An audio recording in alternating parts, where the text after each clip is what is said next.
Edgar Morin a écrit un livre qui s'appelle Les Stars sur le cinéma, et ça renvoie à ce que j'appelle, pour moi en tout cas, le langage non verbal.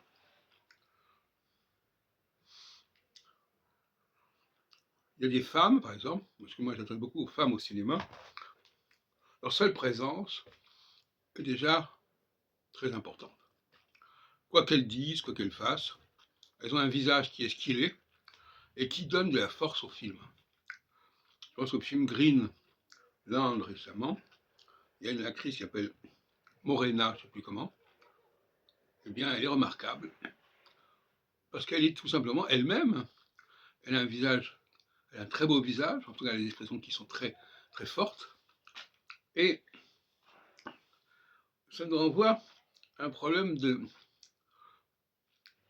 d'esthétique.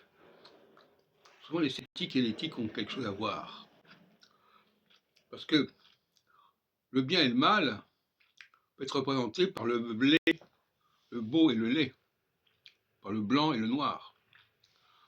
Donc on voit bien qu'on passe facilement de l'esthétique à l'éthique et de l'éthique à l'esthétique.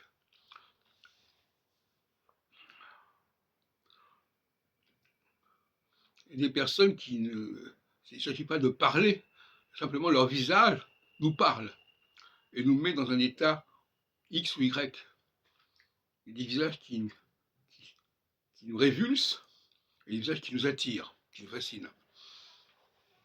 Et d'une manière générale, les visages noirs sont ceux qui sont les moins attirants, disons-le. Sont ceux qu'on a envie d'éviter d'une certaine manière. Les visages blancs, d'une manière générale, sont ceux dans lesquels on a tendance à vouloir se situer et se placer. C'est malheureux, c'est comme ça. C'est ce qu'on appelle, moi je suis créationniste, donc pour moi il y a un dessin intelligent, rien n'est fait par hasard, et par conséquent, il n'y a pas de matière à des incidents, des accidents de parcours, comme le voudraient certaines lectures du péché originel d'Adam, etc., que j'ai rejeté complètement. Il y a des choses qui sont prévues, c'est fait pour ça. Alors, quand c'est prévu, ça donne une autre approche des choses. Ça veut dire que c'est un mal nécessaire. C'est un mal nécessaire, pourquoi? Parce que tout simplement,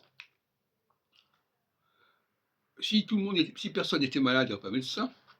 Si on ne faisait, si, par exemple, Nietzsche dit l'homme ne peut pas se prendre pour un dieu parce qu'il a un bas-ventre, je sais pas quoi.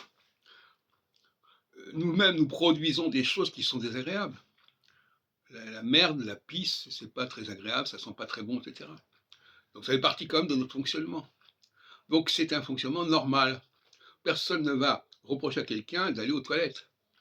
Et en même temps, c'est pas quelque chose de très ragoûtant.